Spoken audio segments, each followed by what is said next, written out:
Welcome to Cloud PM. Let's learn how to create a submittal. Start by clicking the Create New Submittal button.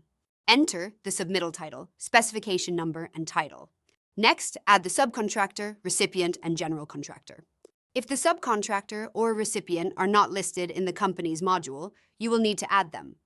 On the right side of the screen, select how the submittal was sent, the submittal type, and the quantity if applicable.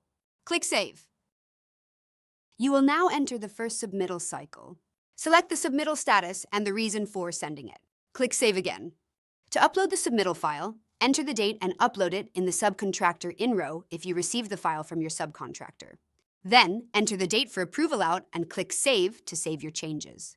If you do not have a subcontractor, leave the first row empty and upload the submittal file in the approval out row instead. Add any notes for the recipient, then click Create Transmittal.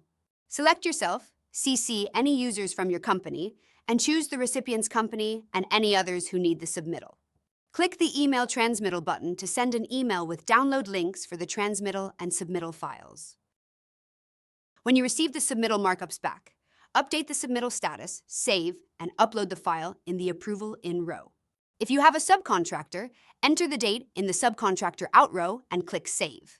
Otherwise, leave this row empty.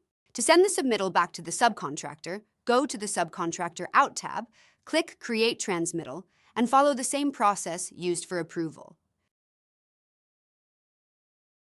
If the submittal is not approved, create a new submittal cycle. We hope this helps you get started with submittals.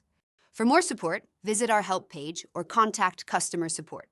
Thank you for using Cloud PM.